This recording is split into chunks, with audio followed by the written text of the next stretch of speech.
of UPOA. And first of all, I would like to invite Dr. Arun Gupta to moderate the session and invite our eminent speakers one by one. Dr. Arun. Very good evening, friends. Very good evening, friends. And And Imran, Dr. Imran, at the outset, I'll congratulate you to organize such a nice webinar on a very burning topic known as knee preservation. Without much ado, I'll call upon our first speaker, Professor Ashish Kumar, head of the department, KGMU, Lucknow.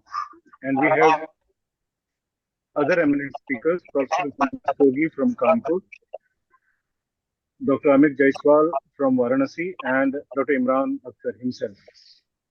So I'll request Professor Ashish to start his talk on meniscal preservation, which is the key to.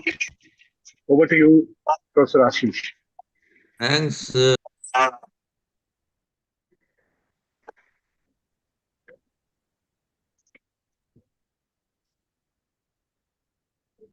Dr. Ashish sir, please unmute yourself. You are muted right now. Yes, I think audible.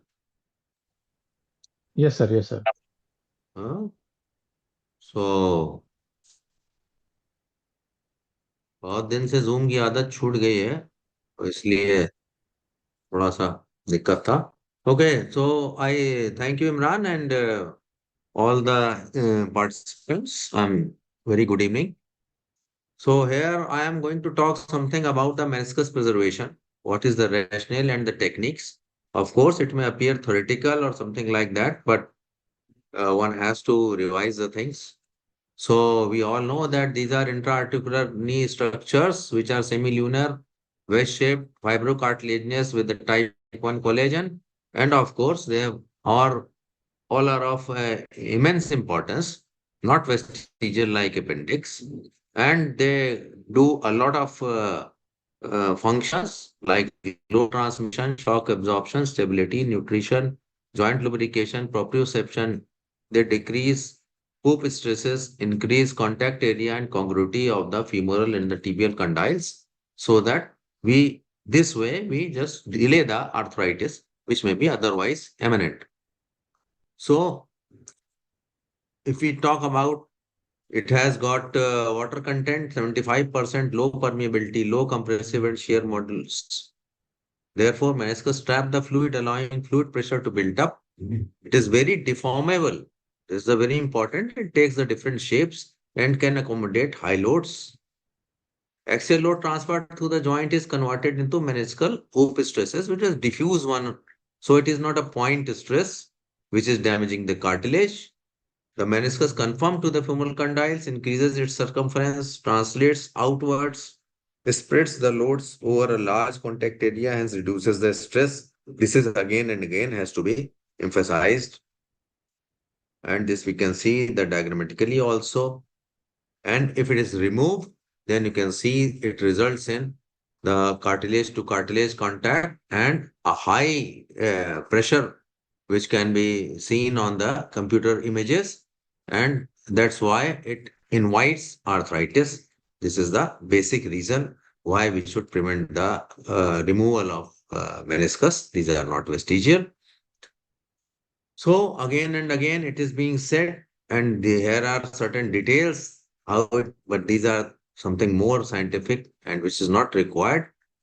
But it's a simple message that it increases the joint stability. Also, we all know the door stopper effect of the posterior horn of the medial meniscus, where it prevents anterior draw to take place. Similarly, meniscofemoral ligaments are the secondary restraints to posterior draw also.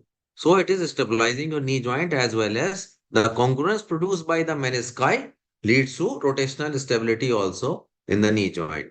Of course, they have got Ruffini endings and the Pacinian capsules.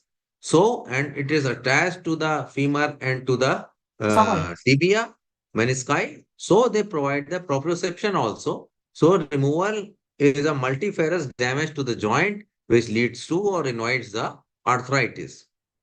So we are coming to the management, how we can manage. So first and foremost is the repair. You should repair as much as possible. And of course, it has to be judicious. Every meniscal tear cannot be repaired. So one has to find out the way how you can manage to at least partially retain the meniscus. Of course, it has to be a circumferential ring. Otherwise, it's a useless thing. Because if it is not able to perform its functions, it is just useless to repair the meniscus. You can do a partial meniscectomy if the inner part is damaged. You can simply trim it off, or you can do a total meniscectomy. This was a thing of past, but of course, at times you require it. You cannot manage. So for the mechanical symptoms in arthritic patients, you have to do at times total meniscectomy. And we all know that the medial meniscus at times can be sacrificed, but lateral meniscus is sacrosanct and must be retained as much as possible. Allograft transplantation is the newer thing, but of course, if you do a total meniscectomy in a young person due to some whatever reason, then you should think about this kind of things. Then you have implants which are replacing the menisci, and of course, the scaffolds made by the tissue engineering with the cells impregnated to it, which can give a structure like meniscus. So, what is the type of tear? How old the tear is? And what is the status of the patient and the location of the tear. These all factors are very important when we decide to take up the repair of the meniscus. So the circumferential part is the most important. This is what we are saying. They are parallel to the load-bearing fibers, small effect on meniscal function, but they are very important to be retained. Radial fibers are vertical. They cut across the load-bearing fibers and have got a large effect on the meniscal function of the deformation and other things. The flap tears can be there, bucket handle tears. These are the most amenable to the repair. Even in the delayed condition, you can repair a bucket handle tear and results are uh, very good if you repair a bucket handle tear and you will get most of the function of the meniscus back. Horizontal cleavage and the complex tears where you have to take away many times major part of the meniscus. And does repair restores meniscal stress function? We don't know. But long-term studies which are there, it is presumed that it resumes. But of course, we need more and more long-term studies to say something. But of course, if you remove it, then this kind of things are likely to take place.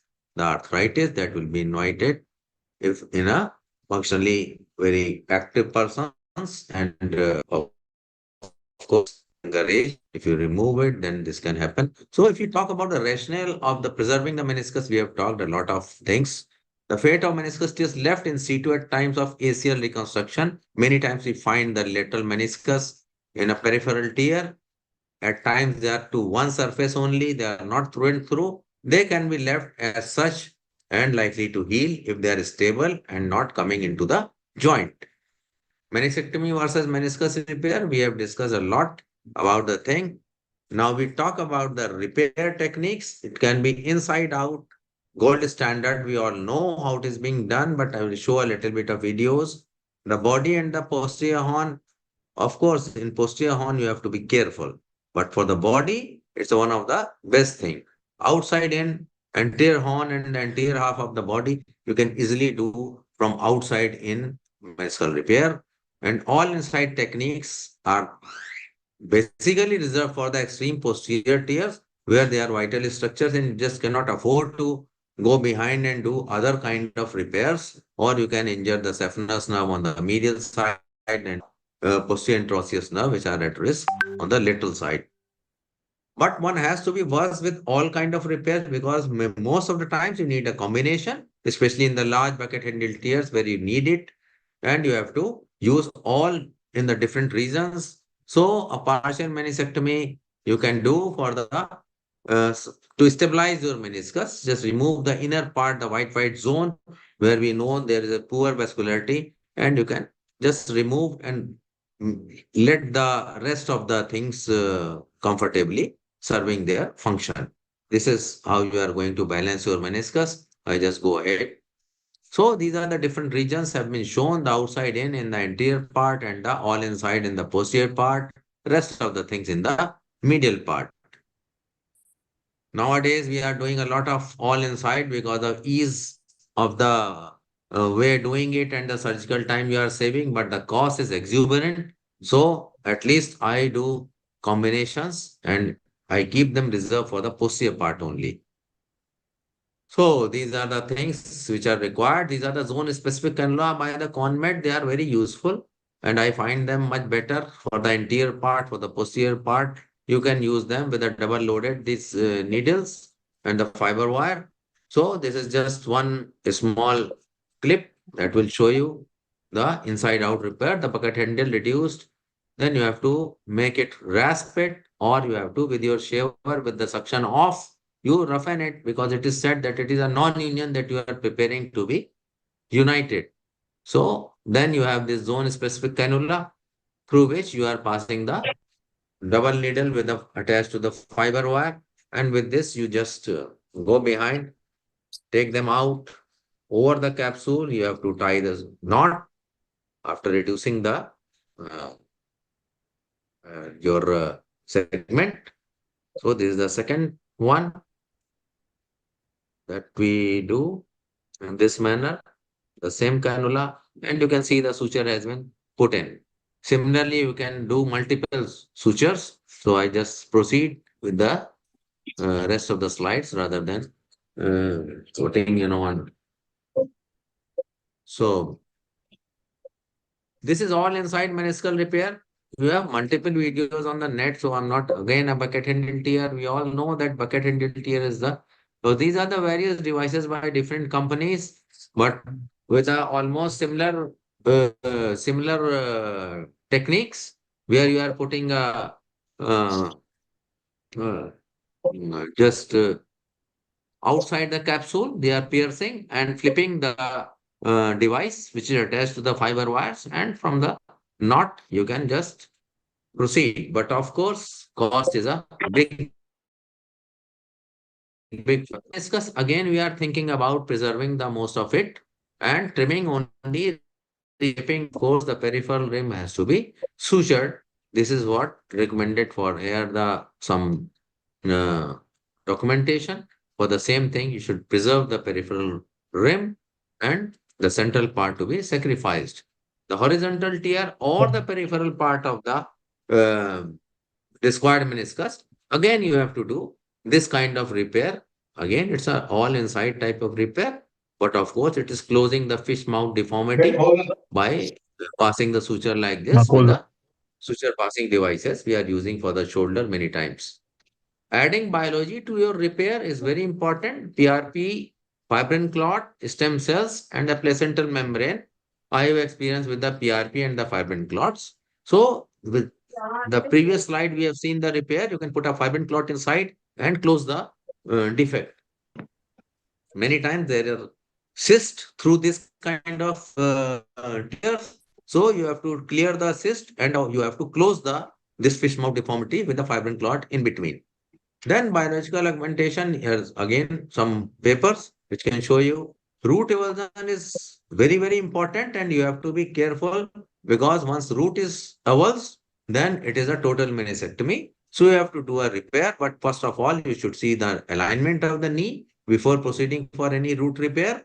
And at the same time, you should be very clear about that it is not a very old type of repair. 3 weeks, 4 weeks is the limit. If you go beyond that, the repair is many times it fails. So root repair is of course important, but if you do it early with a properly aligned knee. Extruded meniscus, again centralization. Suture has been recommended for the extruded meniscus, but again alignment has to be normal and it has to be an early stage where you can go for this extruded meniscus. Otherwise, it has lost its function. Then as we go ahead, autologous tendon graft has been used a lot in the reconstructing the menisci. Scaffolds are there and meniscal allograft transplantation that we are talking about. So you can see a semitendinosus graft that has been put over here, and you can see this kind of for the roots and for the periphery. You have to do different kind of repairs with the peroneus or semi-T, whatever it is. They are the same ones. There's hardly any difference. In intercalary repair, people have also tried, but with a variable results. Of course, with the peroneus graft, something has been done. Then, then coming to this latest advances, total meniscus reconstruction using a polymeric hybrid scaffold impregnated with the stem cells, where you can have a structure which can be produced like this. These are at least not a popular ways of doing. Time is short, so I'm just rushing through. But of course, these scaffolds are upcoming, and over the time you will see that these things may be useful. Allograft transplantation, again, quite costly right now.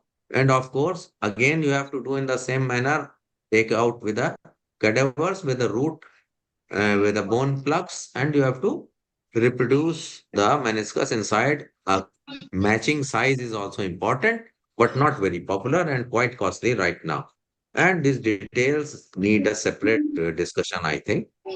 So we can summarize that meniscal preservation is a must in today's practice. Evolution in meniscal repair has been immense in the past decade, and we have become quite well versed with the repair techniques. Biological augmentation helps in the repairs. Reconstruction of menisci with tendons still need to be popularized, but still people are doing it on a regular basis. Scaffolds allografts are being used a few centers, but the cost is a great limiting factors. So thank you very much. I'll be pleased to answer any question if you. Thank you, Ashish sir, for a very elaborative and very nice summarized presentation of a very broad topic, that is the meniscal preservation. Any questions, Imran? Uh, Ashish sir, very nice presentation. I want to ask one question that if we are repairing the body of meniscus, Hmm? and what, according to your experience, what is the difference uh, in the results if we use inside out technique or outside in technique? Comparing these both technique. For example, someone has don't have this instrument that you showed site specific cannula, and someone is using spine needle for outside in techniques. So what is the difference in the results if we are using outside in or inside out for the body of meniscus? No difference in the results. There's no difference in the results. It is only how you can approach the anterior part and the anterior part of the body. You can go easily with the outside in technique. But if you use these cannulas, then you can go even in the quite posterior part with the these cannulas with inside out technique. So it is only the ease of approach where you can reach, how far you can reach behind. This is the only thing. Otherwise, techniques are okay. But of course, the hole you make with a 16 gauge needle, that's a quite big hole that you do with a outside in technique. So that's why it is better you do all inside rather than going for the outside in. And these cannulas must be in your armamentarium. It is not a very simple thing that I don't have cannula.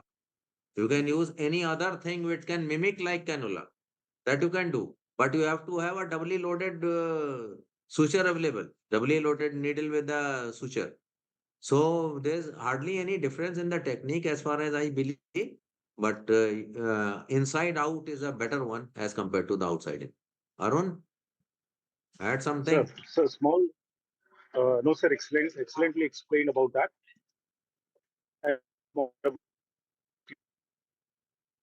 is that do a bite into the joint, and then makes your job a bit easy, and then ask you, Dr. Ashish, that women, we find that now MRI is also picking up. The radiologists have also gone wide, and it is, the initiation of the cascade of degenerative. What is your take upon those degenerative posterior horn root tears? What to do about them? A small elaboration on that, sir.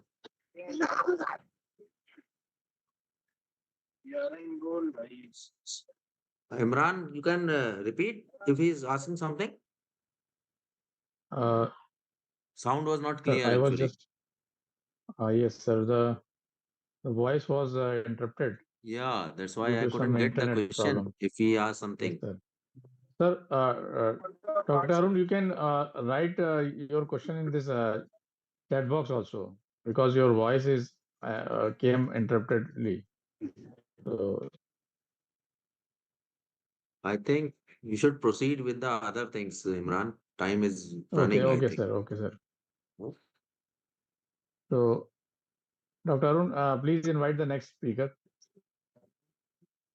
He is not clear. You can invite yourself. Okay, okay, okay. So, I would like to invite Dr. Sanjay Rastogi, sir, who is an eminent speaker from Kanpur. He has a long case uh, uh, series of, and he has done a lot of work with regard to high tibial osteotomy and various osteotomy around knee. And and without wasting much time, I would like to invite Dr. Sanjay Rastogi, sir, to please share your presentation.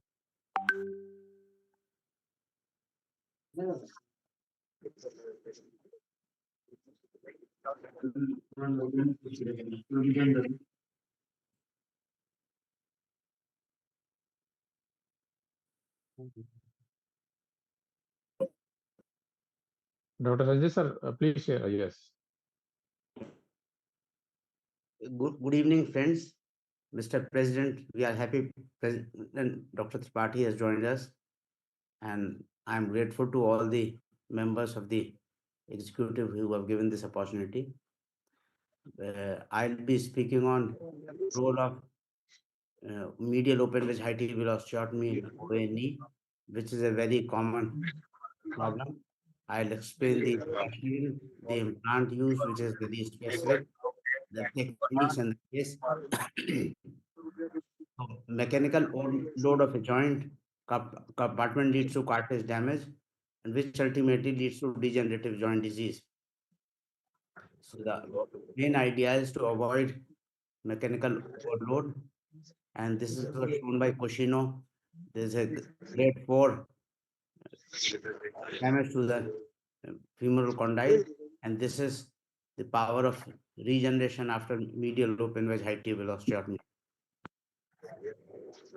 The concept of knee preservation and treatment of OA knee has once again revived its attention as an effective, minimally invasive treatment for knee osteoarthritis.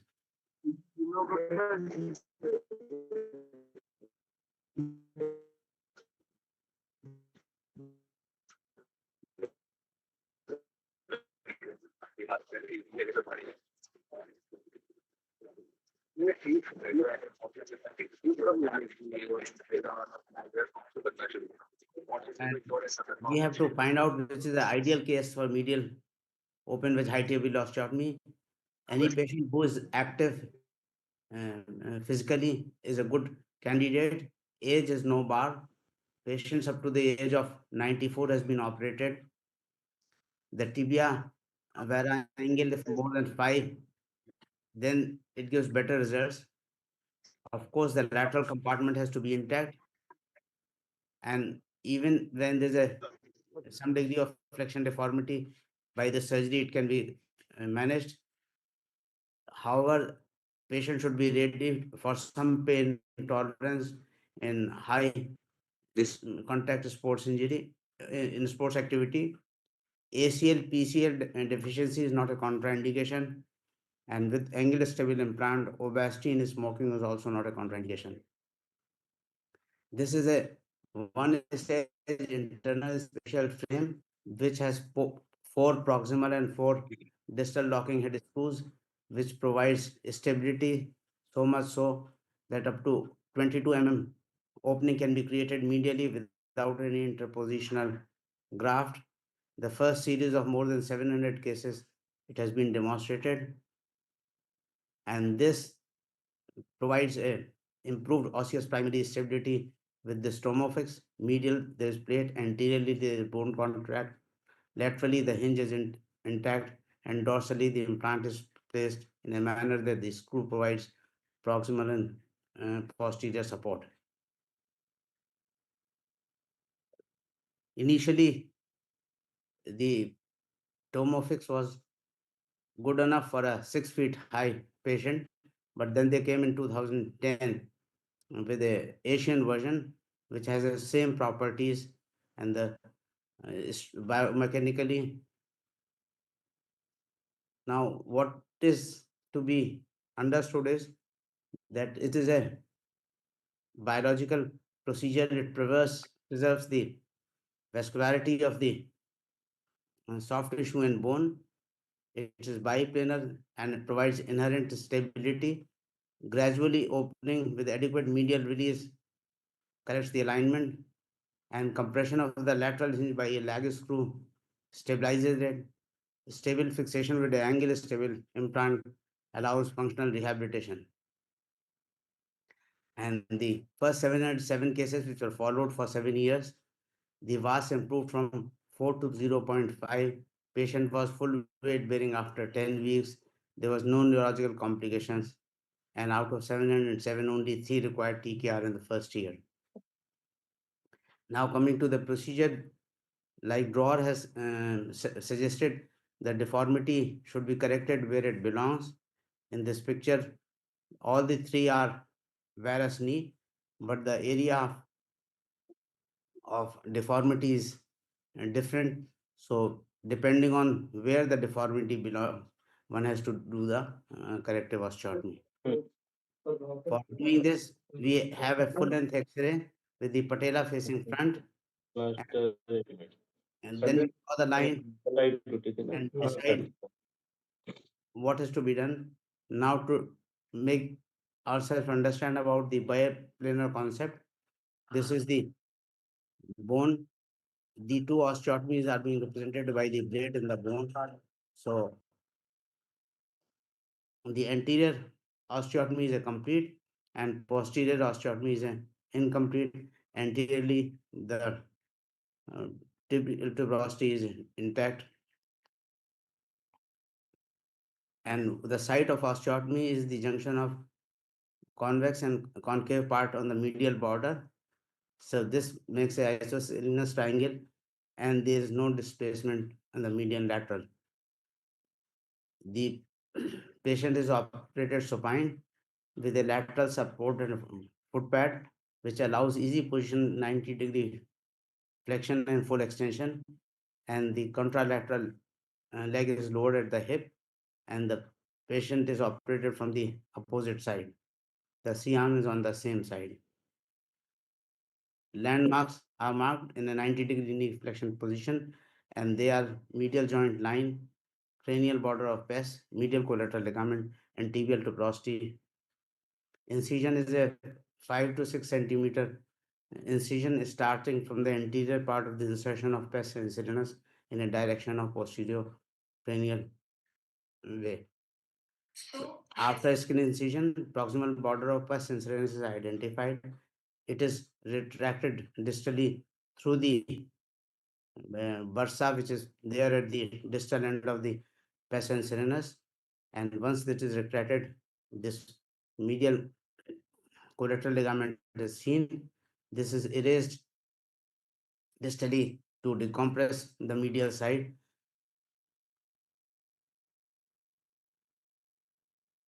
And this also helps to for simultaneous opening.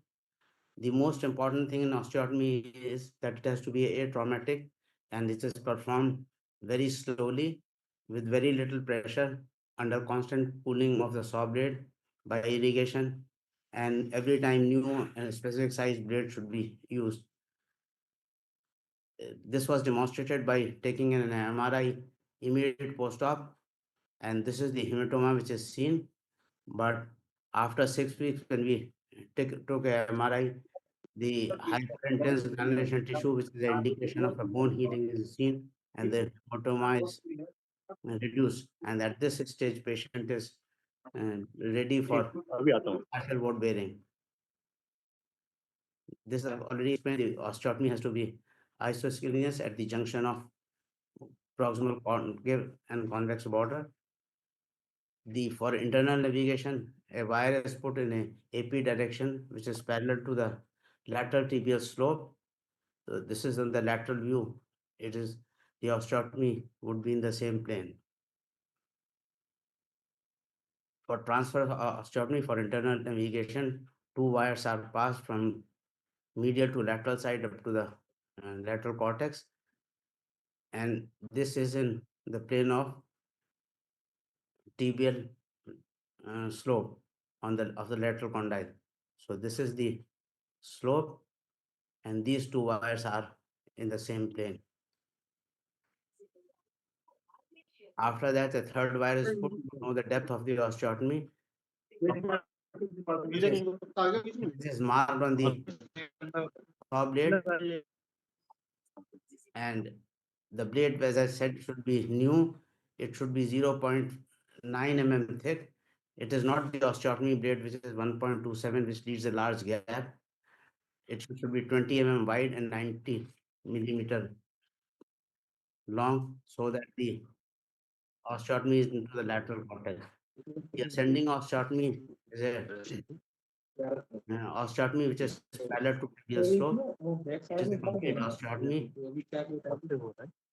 and when we open the osteotomy, they glide on each other without change of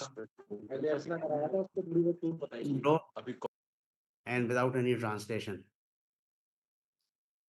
And this osteotomy should be between the anterior joint line and the posterior to the tuberosity. So this is the window through which it passes, and the ascending osteotomy is done with a 0.4 mm thick, 15 mm wide, and 50 mm long blade. After osteotomy is done, a scale is passed to confirm the depth of the osteotomy and to make sure that the posterior cortex is uh, completely cut. Otherwise, this will lead to change of slope. Gradual opening of osteotomy is done by gradually inserting the uh, broad chisels. Each successive chisel is inserted less than the previous one. And when we open the osteotomy, this is the ascending osteotomy, and this should remain parallel. So if it is parallel, it indicates there is no change of slope. And fine tuning is done by a bone spreader, and then this is the alignment rod, which help us know that we have been able to do the adequate opening. And this should be checked in complete extension, and for this a bolster is kept under the ankle and pressure is given, and the patella should be in the looking in the front. For fixation, Tomofix is prepared with the help of LCP drill guides and guiding block. Because the plate is only 3 thick, that is, it's important that the sleeves are correctly placed. Two spacers are used to keep the plate away from the bone, and they are put in hole 4 and hole D. A tonnage is prepared in the distal part, and plate is passed in as close to the bone as possible and as posterior as possible. The posterior plates help put the screws in the posterior part, and they are quite long. And after checking the position that the osteotomy is in the between the hole D and hole 1, locking head screws are passed into the hole A, C, and B, and we should put longest monocortical screws. The lateral cortex should not be pierced. After that, a leg screw is put into the neutral position in hole 1, and this bicortical screw pulls the lateral uh, uh, part of the bone onto the plate. The plate is tensioned and hinge is compressed. For final fixation, cortical locking head screws are applied in hole 2, 3, and 4. For 4, spacer is removed, and bicortical locking head leg screw is replaced by a long monocortical locking head screw. The clot is retained, the wound is not washed, a overflow drain is applied, and a compression bandage is given for 8 minutes to stabilize the clot, which helps in healing. This is the final, and this time is utilized to check the alignment. Post-operative management is functional. The patient is allowed to do, and partial weight bearing from day one, and after 6 weeks, he can do full weight bearing without crutches. And the consolidation is seen at 3 months, 6 months, and 1 year. And if need be, implant can be removed in 1.5 to 2 years. This is one patient who was 61-year-old. His media was medial proximal beer angle on the left side of 78. This is 13 months after, and one can clearly see the appearance of the joint line, which is a sign of healing of the cartilage. This is a 80 years follow-up. The correction was maintained, and this is the clinical picture. The patient was able to watch the thud of the steps when he is walking up and down. This indicates there is no pain. Patient can. This is a 69-year-old patient walking with a medial open wedge high table osteotomy, and patient is able to sit on low surfaces.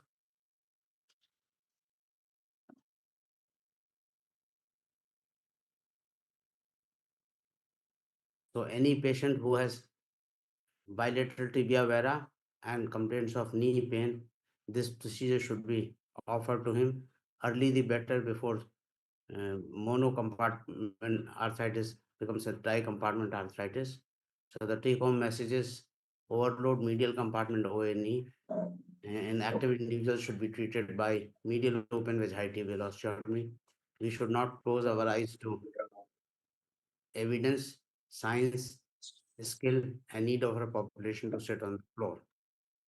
Thank you for your attention.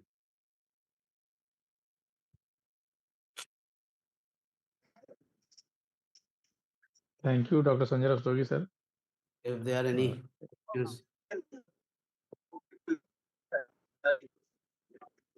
Anyone has to ask any question, you can directly ask or write your question in the chat box. thank you very much.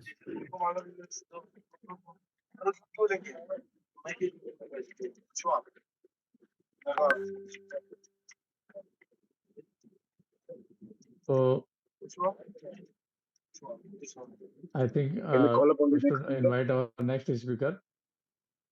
Our next speaker is none other than Dr. Amit Jaiswal. He is a popular robotic knee replacement surgeon from Varanasi. And without wasting much time, I would like to invite Dr. Amit Jaiswal to please give his lecture on 3D printing.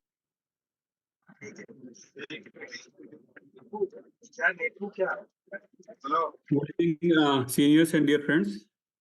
Thank you, Dr. Imran, for your kind words. My topic is role of 3D printing in orthopedics. So, what is 3D printing? 3D printing is the process of making a three-dimensional objects or shape through any digital file.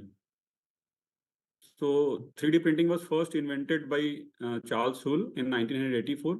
After that, in 1999, first human bladder was printed. And in 2000, human kidney was printed. And in the field of orthopedics, in 2009, first prosthetic leg was printed with this technology.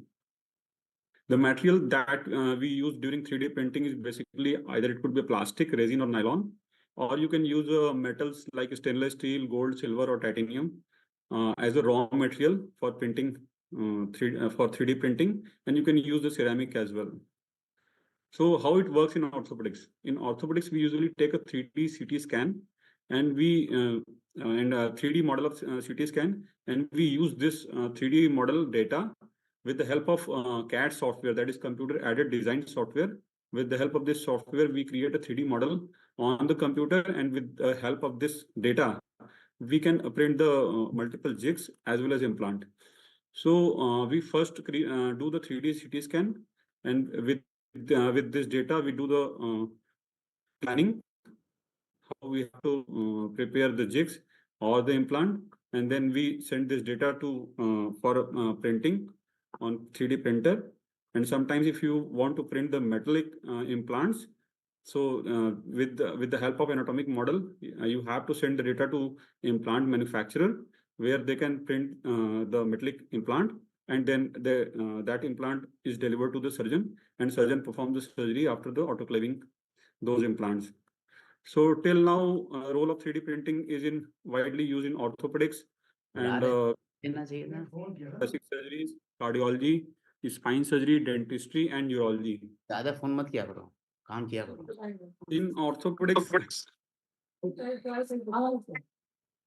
In orthopedics, we can use this technology in printing two materials. First is we can print the implants, either orthopedic oncology implant after removal of resection of the tumors. We can print the mega prosthesis of hip and knee, and we can print the plates for trauma surgeries as well. And apart from implant, we can print the guides for TKR pin positioning guide, for spinal pedicle screw fixation guides, or we can print any guide for any osteotomy in any bone. So in this technology, actually we do the virtual surgical planning on the computer. Then either we print the custom-made instruments or custom-made implants. So let us discuss cases one by one. It's the case of genu valgum deformity. We can see the long axis of the tibia and long axis of the femur is around 30 to 35 degree valgus angle. The main challenge during surgery is to create a HKA 180. So our main aim during the surgery is to create a HKA 180. During the surgery, we usually give a small incision on the suprachondral area of the femur, like in this case, where we open the only a short segment of distal femur. And after doing either closed osteotomy or open osteotomy, we have to create HKA 180. Despite we are not able to see the center of the hip because it's already draped and inside the skin and capsule. We have not opened the knee. We cannot see the center of the knee, and ankle is also draped. So actually, we are not visualizing during the surgery where is the center of hip, where is the center of knee, where is the center of ankle. And we had opened a small area, and through that area, we have to create a HKA 180. So using this technology, we can do the CT scan of the patient before surgery. Then on computer, we can see that valgus angle is 161. So we require a 19 degree correction. So we plan that in which area we have to do the osteotomy and how much bone we have to resect.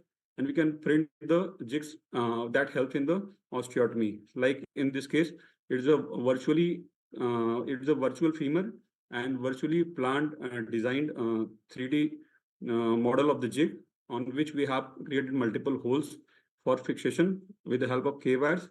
So now we know if we remove that much bone with this jig, and once we'll close the osteotomy, our HKA will be 180. So now hard copy is printed and the surgery was performed. And this was a post-op X-ray. Now we are sure that our HKA is 180. The same technology of 3D printing is in field of orthoplasty for more than decades. In orthoplasty again, or in knee replacement again, we have to create a HK 180. So to create a HK 180, we have to cut the proximal tibia at perpendicular to the mechanical axis, and in distal femur also we have to cut the distal femur perpendicular to mechanical axis. In tibia, mechanical axis as well as anatomical axis are same, but in femur we cannot see the mechanical axis because we cannot see the center of the hip and we cannot see the center of the knee. Though we have exposed the knee, we know where should be the center of knee, but hip is already draped and inside the skin we cannot actually locate the center of the hip. So actually true picture of the mechanical axis we cannot see by our open eye. To overcome this problem, we usually put an intramedullary femoral rod from the distal end of the femur inside the femur, and we cut the distal femur at 5 degrees, 6 degree or 7 degree according to our desired requirement. But many times that 4 degree, 5 degree, 6 degree or 7 degree resection may not convert our HK to 180 degree. And what about in sagittal plane? We always put the rod inside the femoral canal, and we think that we are cutting the distal femur at perpendicular to the mechanical axis. But we all know that if once that this rod is not pointing towards the center of hip in the sagittal plane, because our center of the femur or femoral head is basically 15 to 20 degree anti-verted. So it is in a different plane in sagittal plane. So these are the challenges. Using this technology, we do the virtual planning on computer. Like in this case, it was a 170 degree varus angle. So on computer, it was decided that we have to cut the distal femur at that angle and proximal tibia at that much angle. And we have created a virtual model of the jigs. These are the distal femoral cutting pin positioning jigs. And these are the pin positioning jigs for proximal tibial resection. So with the help of these jigs, we cut the distal femur and proximal tibia to produce HK180. So these are the basically 3D printed bone distal femur. Here you can see here the jig that was exactly flush with the proximal distal part of the femur. And with this on this jig, we have two holes through which we can pass the pins. Then we remove the jig and put the conventional distal femoral cutting jig. And the tibia also, this is the tibia, proximal part of the tibia. These are the jigs that have been printed, and these are basically pin positioning jigs. We remove the jigs and put a conventional jig system, and with the help of these jigs, we cut the distal femur and proximal tibia perpendicular to the mechanical axis. Apart from pin positioning, so the surgery was performed with these jigs, distal femur and proximal tibia. Apart from pin positioning guides, we can also print bone resection guides for distal femur and proximal tibia, where you don't require to put the pins. You can cut the distal femur and proximal tibia through the slot only. Through this slot, you can cut the distal femur, and through this slot, you can cut the proximal tibia perpendicular to mechanical axis. Apart from TKR, this technology is also useful in hip replacement. Also, is my own case. Patient had tuberculosis many years back. So this hip is basically, this acetabulum is basically destroyed and dysplastic acetabulum. This medial wall is quite thin as compared to the opposite side. There is a small size of acetabulum as compared to opposite side. Neck of the femur is short and femoral canal is narrow as compared to the opposite side. So these are the surgical challenges in this case. While before doing the THR, this was the MRI of the patient, where you can see the destroyed femoral head, and articular cartilage of the acetabulum is also damaged. Once we printed this with the 3D printer, this was the normal hip of normal side, and this was the destroyed, damaged hip of the tubercular side.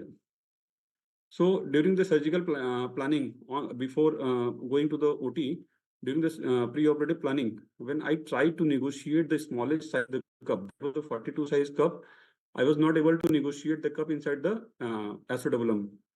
So once I tried to rim with the 41 size reamer, it was also not allowing to pass through. So I was able to pass only 38 size reamer. That was the smallest size reamer available. I could rim the acetabulum. So it was very, very clear that the conventional 40 to 44 cup is usually not available in Varanasi, and this hip will not allow 42 or 44 size cup. So we ordered the 38 size cup from Delhi. We could get after 7 to 8 working days. So with this 38 size cup, we could do the THR. And as you all know, that the 38 size cup will not allow the 28 head. So we had ordered 22.25 head. Stem size was 6, and neck was very short.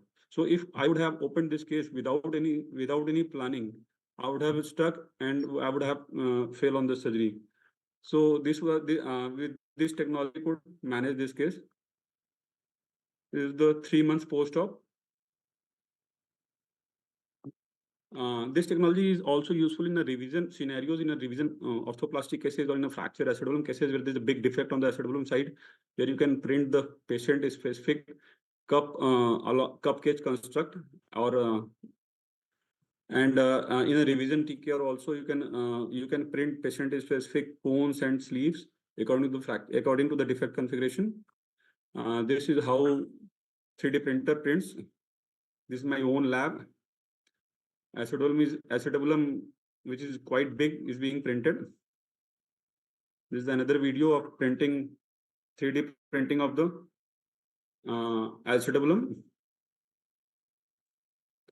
So coming to the apart from the orthoplasty, we can print the metallic plates for the pelvic fractures as well. Those who are fixing the pelvis and acetabulum during the surgery, very frequently they must be knowing that fixation of the quadrilateral plate is always a challenge, because you cannot put a screw on a quadrilateral plate, otherwise it will penetrate inside the joint. So you can create your own design plate where you can put the screws on a different areas where it is far away from the joint. And in a conventional implant, all the conventional implants that are available to fix the acetabulum are basically a one linear implant where you have to put all the screws in a single line. But you can create or design your own plate where you can put the screws in a different direction and different angles. You can print the small joints of the fingers and hands. And it's my own case where it was basically a severely comminuted proximal part of the humerus, where after 3D printing I could get a severely comminuted and osteoporosed bone. So I referred this case for orthoplasty rather than planning for the osteosynthesis. So you can use this technology while during the resection of the sarcoma or any tumor in a retroperitoneal space or on the sacrum or iliac. You can discuss with all your team before performing the surgery. Apart from orthopedics, sternum is being printed by the CTVA surgeons, and plastic surgeons are printing basically the mandible after resection of the mandibular carcinoma. They are printing the temporomandibular joints for ankylosed TM joints, and they are printing different plates for reconstruction of the face. And dental surgeons are also printing for their denture fixation. And at last, the neurosurgeons are also using this technology to print their mesh after craniotomy. So advantage of this technology is that is the flexible design, and we can print on demand whenever you require. These instruments and implants are very strong and light-weighted, and production is very fast and very much cost-effective. At conclusion, 3D printing is basically a boon. Laptop 3D printer for the hospital is already a reality. It's very important aid in the pre-operative planning. And you have patient in the absence of patient. If you don't have, before performing the surgery, you can do the surgery inside your lab on bone models. And we need more multidisciplinary research in materials, process, and application of this technology. So with these words, I would like to thank you for patient listening. This was the 3D printed strikers pre-plan proximal tibial cutting jig that I used to do in 2013-14. After NPPA, striker has withdrawn all these 3D printed jigs. So thank you for patient listening.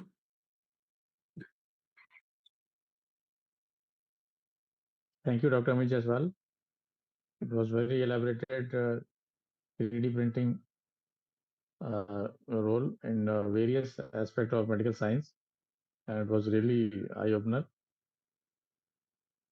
And if anyone of the audience or speakers want to ask anything from Dr. Amit Jaiswal, you can directly ask or ask your question in the chat box.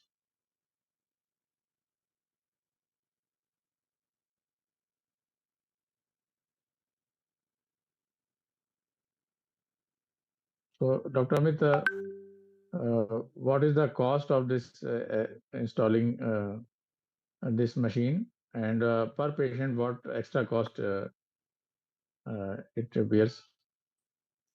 Imran, for per patient, if you are printing plastic material only, like jigs or bone models, they are costing hardly 3 to 4 thousand for each case. But if you want to print any metal like cones or any cup cage construct, or any plate, it will be costlier. For plates, companies may charge, because metal printer is very costly. They are costing around 3 crores. We don't have the metal printer. So if you want to print the plate, it may cost around 30 to 40,000. But if you want a big acetabular cup cage construct, there are companies who are charging 75,000 to 1 lakhs.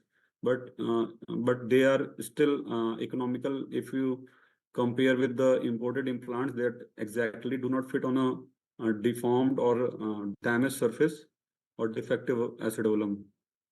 And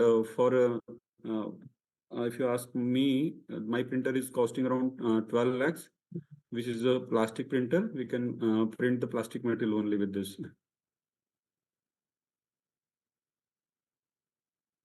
Thank you. Imran. Hello. Yes, sir. Dr. Sanjay Srivastava sir is here. Thank you, sir, for joining.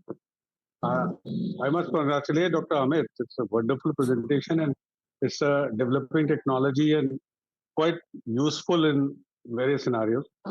Thank you, sir.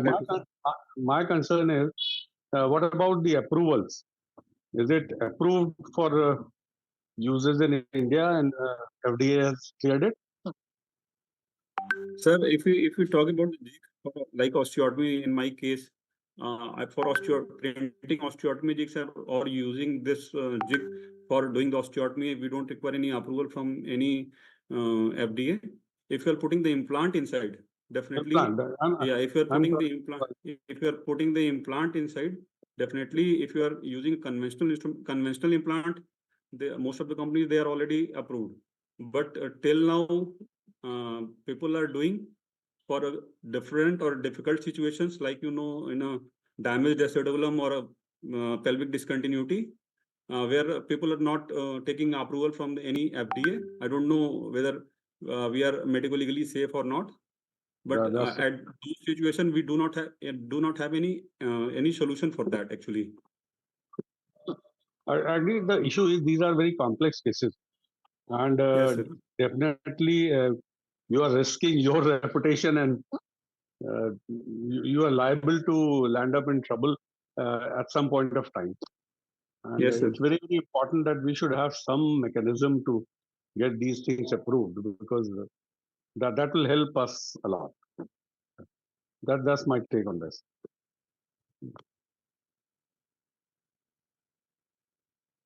Thank you, sir.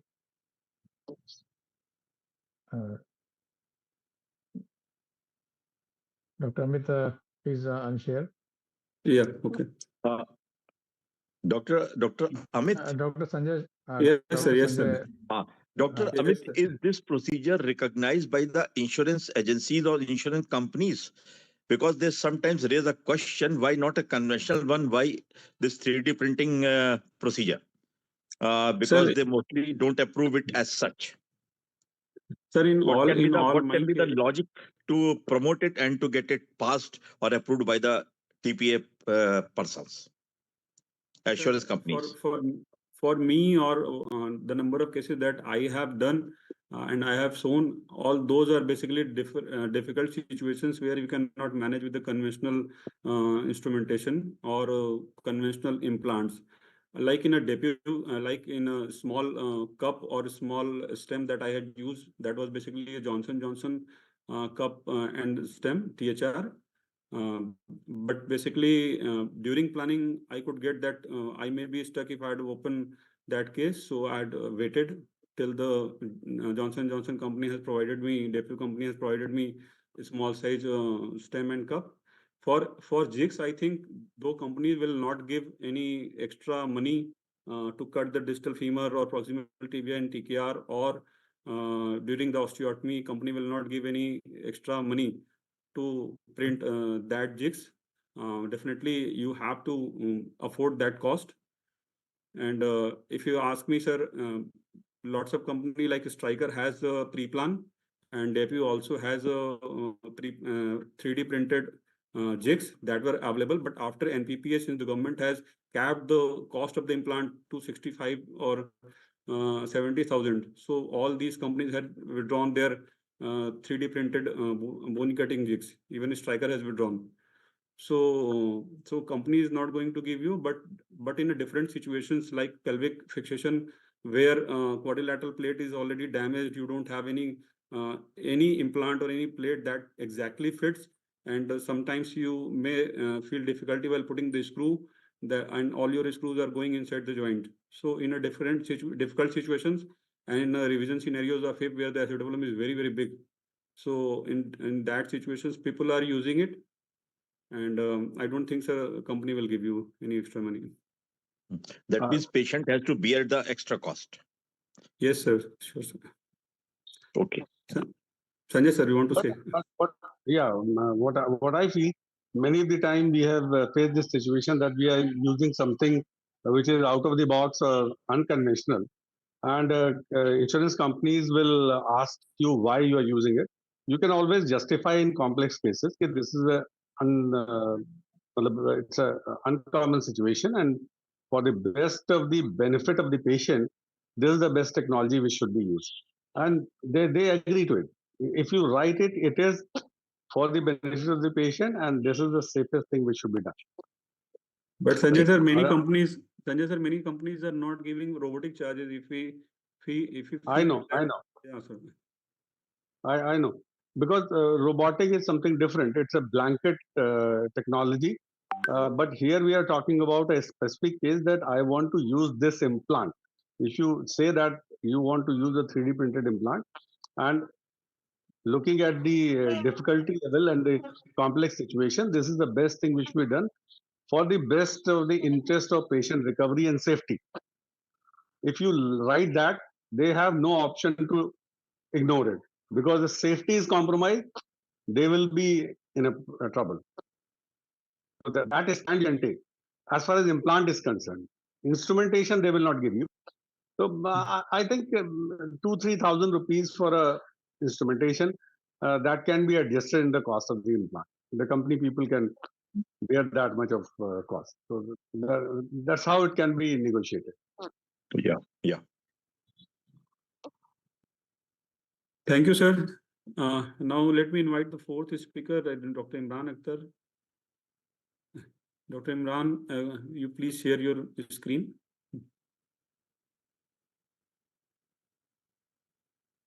Thank you, Dr. Amit Jaiswal.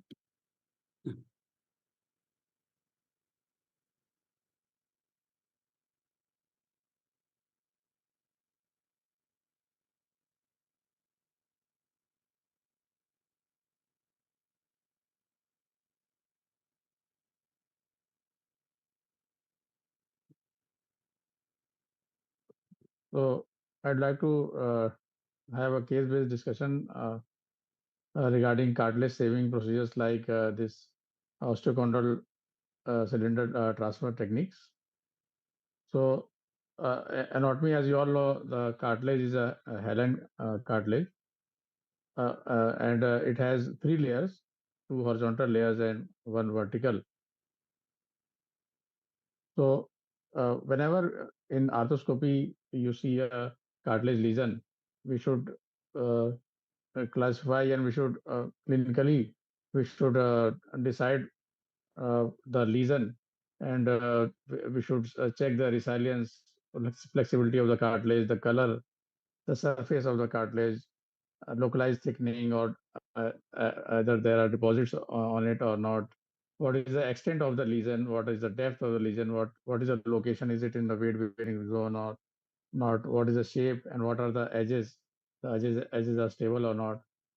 So grading, there are various classifications like this outer ridge classification. Grade 1 is softening, grade 2 is fibrillation, grade 3 is partial thickness, tear, and grade 4 is full thickness with exposed bone. And according to shape, also various classifications are there. So causes of this cartilage lesions are, it can be a degeneration, or it can be excessive pressure, or it can be a lack of pressure or a post-traumatic.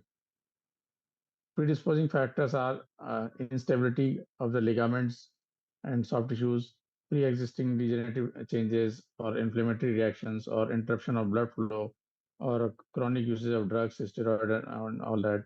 And either it can be a metabolic disorder, can be a predisposing factor. So talking about this osteochondral cylinder transfer. So this these pictures are taken from Strobel. Later, I will discuss the cases. So this is a grade 4 cartilage lesion. So first, curettage is done to stabilize the margins. Then after that, we should determine with the help of a needle that your portal that you have made is it perpendicular of that cartilage lesion or not. If it is not perpendicular, we should make a new portal for it.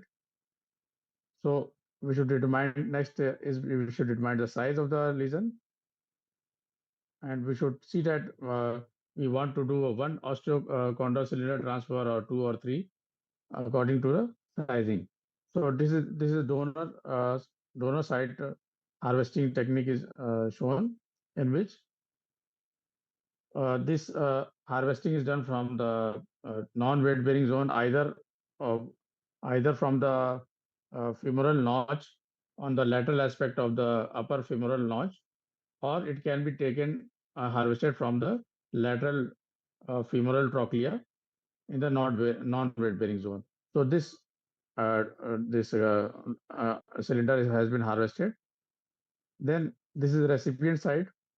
The recipient side is also the cylinder is taken out, and then the donor harvester is kept on that recipient cartilage cylinder, and then the osteocartilageous cylinder has been screwed and pushed inside the lesion, and after that some a few is left. And after that, with the help of tamponer, we tap on that cylinder to make it flush with the level of the surrounding cartilage. So after that, multiple cylinders can be done, like picture shown, but there should be a gap between cylinders. So this is the final picture, and this is the donor side, in which the recipient side cylinder, which was taken out, was inserted in the donor side. This is 6 month follow up of the donor side. You see that this femoral condyle graft was harvested, and at 6 months this healing has occurred with the fibrous healing is there.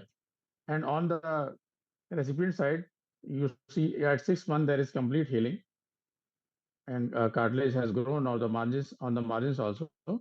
So coming to case, 47-year male, and he had pain in left knee on walking, aggravated on stair climbing for last 1 year, and there was tenderness in the medial joint line and patellofemoral region.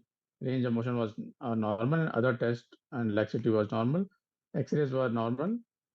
So on doing MRI, you see on the medial femoral condyle in the weight-bearing zone there is a osteocartilaginous lesion, and there is a defect, and in large view you can easily see this there is a defect, and in coronal cut you see on the medial femoral condyle the defect is clearly visible.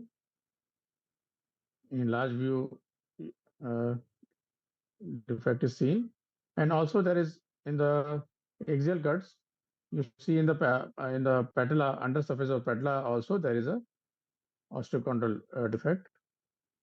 Coming to the arthroscopy, so in this case the defect on the medial femoral condyle, it was cleared.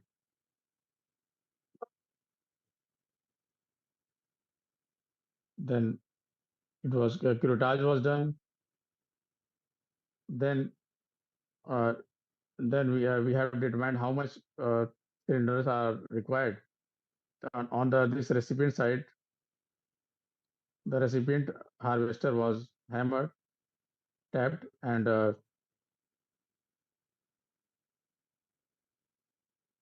it can be done either 15 to 20 mm.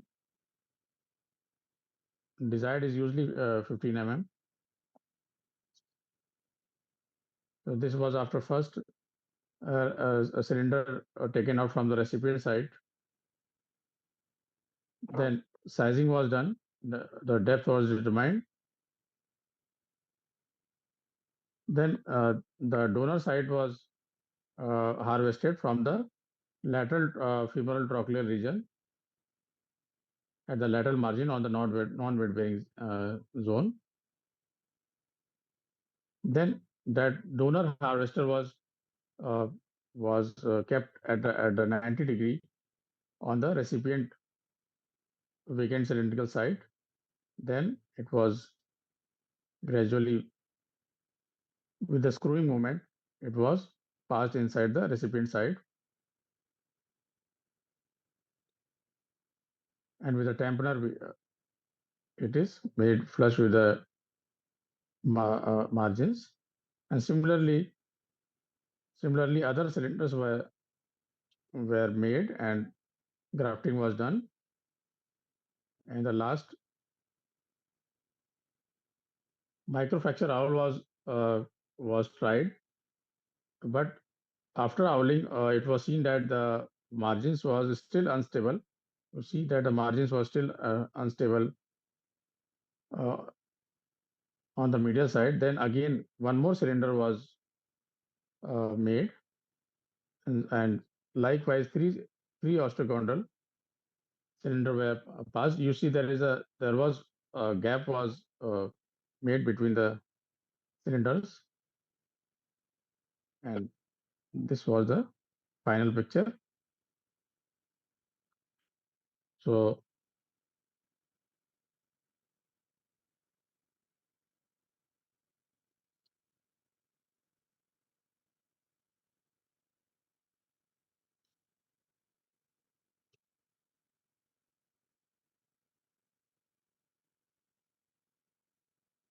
the harvesting was done by a mini open technique from the donor side. And the recipient side was done arthroscopically. This was post-op X-ray. The patient is doing various type of exercise. 1 month has been passed. Patient was still kept on non-weight bearing. He is doing complete range of motion exercises and other exercises he is doing at home.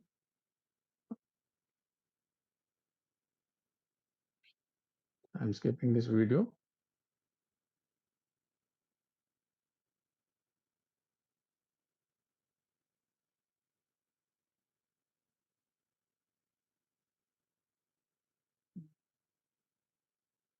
So case 247, a female police officer had a road traffic accident, and she complained of pain in left knee, locking off and unlocking, pain on walking, and there was feeling of instability.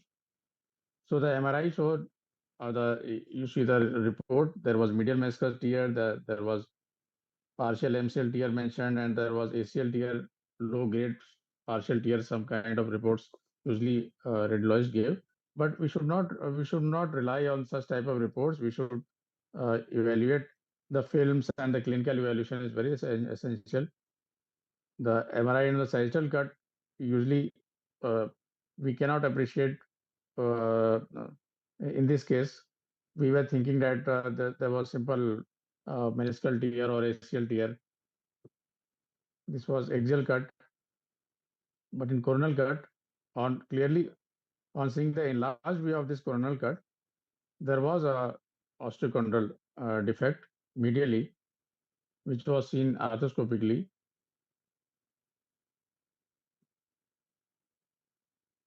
So the defect was, the margins were stabilized, curettage and shaving was done, and sizing was done with the 8 mm sizer. Then you see there was also a meniscal tear, and the repair was done. Two stitches was applied, one in the body by the outside in technique, and another one the all inside technique was done, and the meniscus was repaired. And after that the recipient side was harvested. Then likewise it was measured, and similarly same type of grafting was done.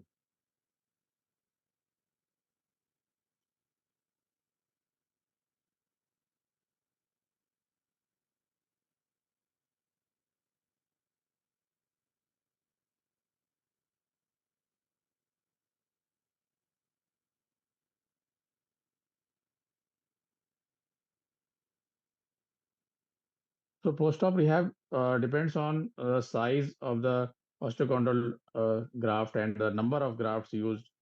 And the non usually on an average, the patient is kept at least for non-weight bearing for 6 weeks. But it all depends on patient to patient and the clinical conditions.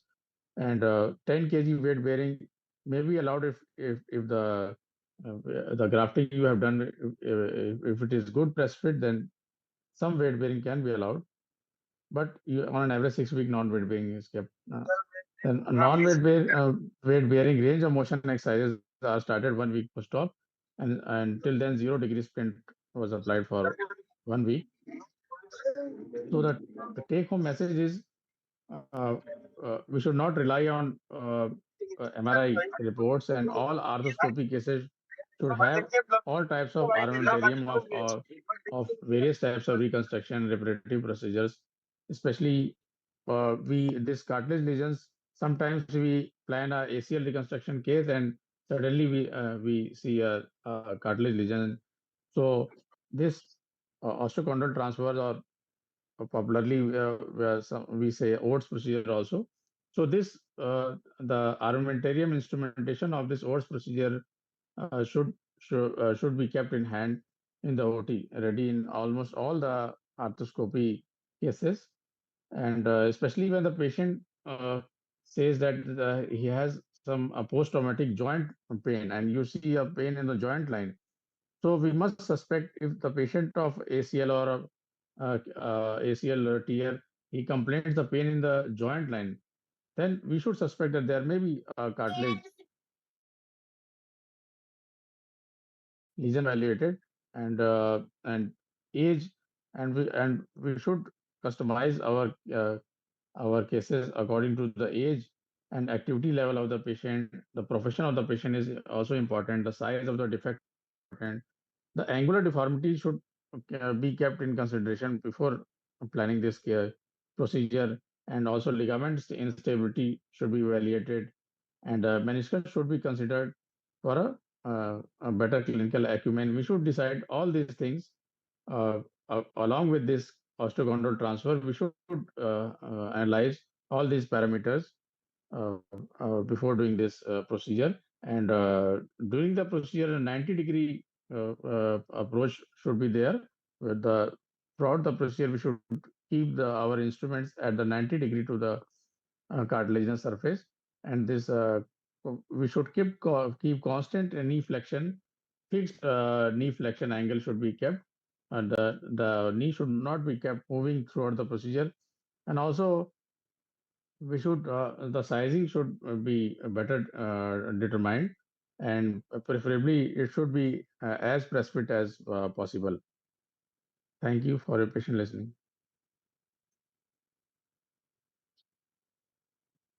So if any questions you want to ask. Dr. Imran, very Thank you, Dr. Arun sir. You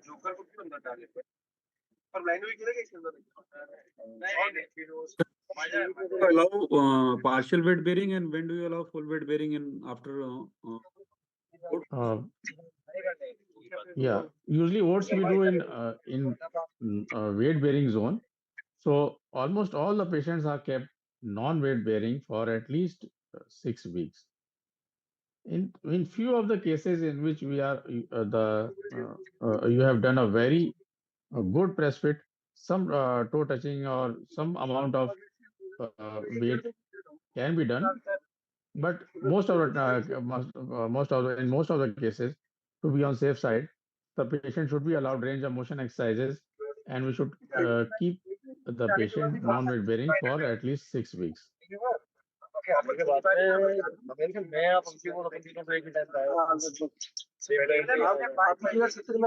will stop sharing. Any questions from the audience? There's a lot of noise. I'm muting. Yeah, just mute that. A few things Yes, that sir. has to Sanjay, sir. understood that it is very, very important to mobilize because the cartilage gets nutrition from the synovial fluid and motion of the knee joint. That's very, very important that it should be mobilized. And as rightly Dr. Imran has said that mostly these lesions are in weight bearing zone. That has to be protected minimum for 6 weeks.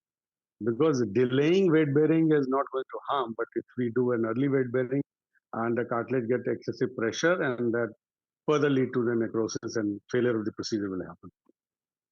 So that's very important. And secondly, one thing has to be understood: any kind of instability has to be treated and corrected. Because if instability remains, the cartilage will again degenerate. And thirdly, the mechanical access has to be correct. If you do it in a varus knee and then overall loading of the cartilage is more, and then ultimately it is going to fail. So these things are very, very important. One thing I think Dr. Imran has just inadvertently said that screwing action of insertion of graft. That is absolutely no. The graft has to be punched in.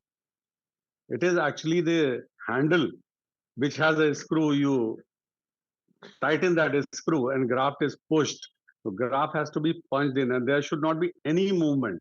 Even a small movement will cause the breakage of the graft and the whole procedure is gone. So that's very, very important. It's a wonderful procedure. In last 30 years, I've done so many cases and I'm so happy with the result. Then many of the time we do the ACL reconstruction, we do the meniscal repairs, and we overlook these cartilage lesions. And the patient complains of pain, and ultimately joint get degenerated. So it's a wonderful procedure to save a joint. And it has always been a must in my theatre. A complete set of osteochondral transfer instrumentation is always there when I'm doing an arthroscopic surgery. And it always saved my life. Thank you, Dr. Sanjay, sir, for very great input.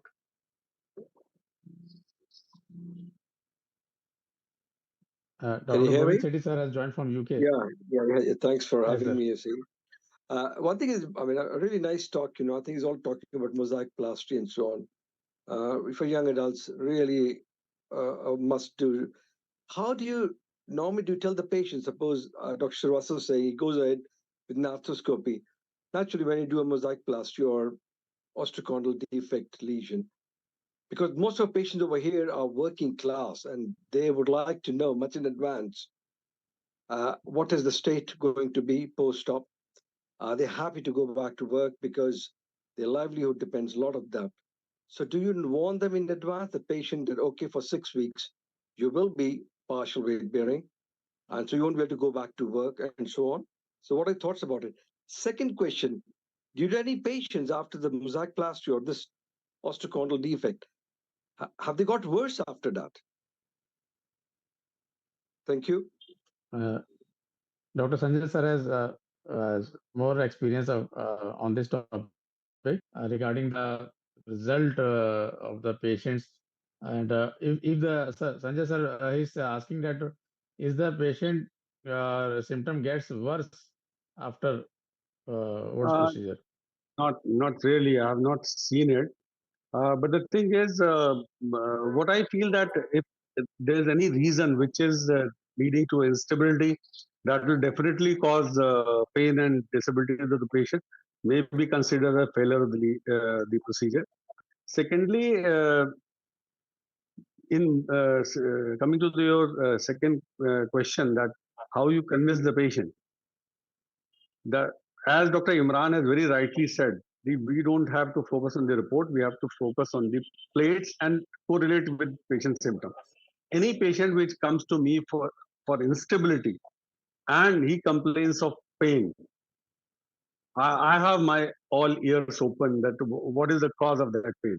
And usually you will find something either a meniscal lesion or a evidence of the cartilage lesion on MRI. Now we have such a wonderful MRI available. It really shows you. And if you identify that and tell the patient in advance, okay, I'm going to see the joint, and then we decide what to do about it. Suppose in the case I'm not able to do that beforehand, immediately post-op, I will always explain my patient that this was the finding, and just to save you from the second surgery, we have done a cartilage transplant, but it will require a little more protection for you. I think most of our patients, they are happy with that because we have given them two surgeries in one surgery and we have avoided another surgery and cost on them. Sure. But your patient must be different. You have a different challenge to follow. Yeah, you're right. You're right. But I think because patient needs to be aware, I mean, he's got a lot of commitments. They may have their own dog to look after, where he tend to take in the dog. So, but I think it's an important for a young patient who to go ahead. Uh, I think over the period of time, as you rightly said, instability and so you've got an ACL problem and you've got a problem with doing it at the same time. Some people do it in a different way. They might rehabilitate the patient. Instability, if there's anything, this procedure is going to fail anyway. So important thing is we make sure if it's an ACL injury or a PCL injury, make sure some people will do in two stages. They might make sure the ACL is well done because they don't want any flexion deformity. They want a good rehab, and then go as a second stage doing a what we call as a mosaicplasty or this cartilage. But I think the other thing you rightly said is not to screw it, always punch it. And I think, do you leave it slightly more prouter than flushing? Am I right to say slightly prouter than at the level of the cartilage? Maybe a 1 mm, not more than Little that. proud. Yeah. Okay. Very, very small. And also, if you find when you punched it and it's slightly weaker, do you put any smart pins to reinforce it? Not really. We don't do it. Okay. Thank you. It's Another a good talk, important Imran. thing, Very good talk. yeah, because the pain persisting after this procedure may be related to if there's some inflammatory component in the knee, because that is the one reason which is shown in literature that leads to failure of these procedures.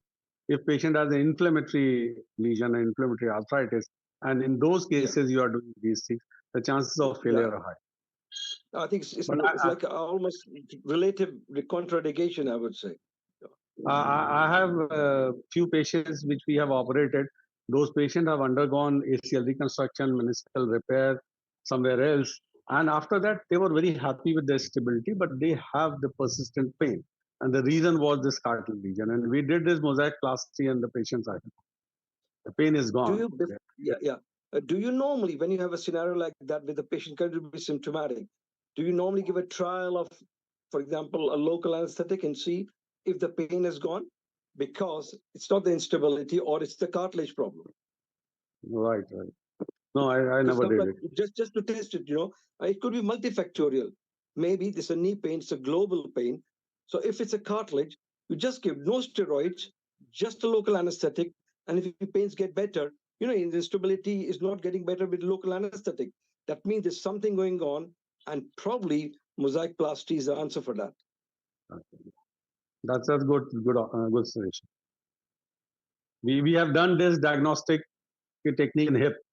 If you have unexplained hip pain, you don't know whether it is arising from the hip or coming from above, then you inject the hip and pain is gone. Absolutely. I think I very commonly do it where the patient is radiologically, even if the radiological signs are showing he's got arthritis, but he doesn't have a groin pain.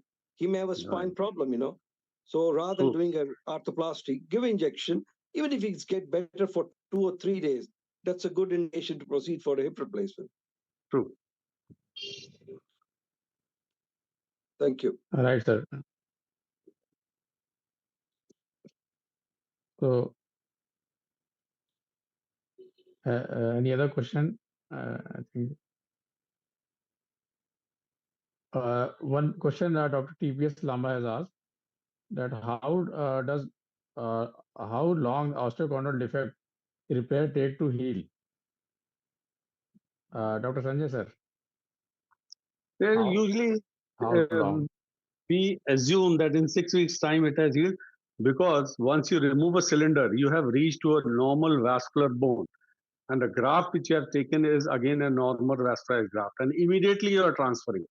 So this is the best situation for healing. Most of the time, 6 weeks is good enough to incorporate. If it has not incorporated in 6 weeks' time, it is not going to incorporate.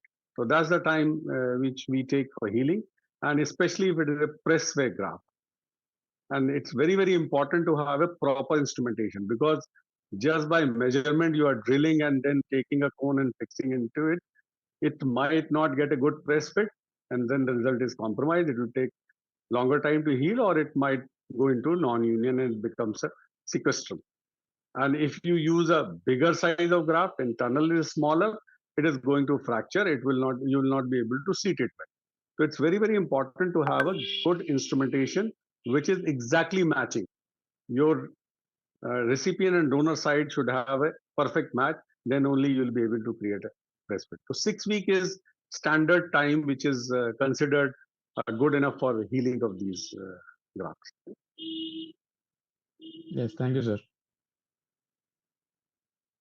So I think there are no more questions in the chat box. So I think we should conclude that now. I would like to thank all the speakers and all the eminent audience, and especially senior persons who have given a lot of valuable inputs on these various topics.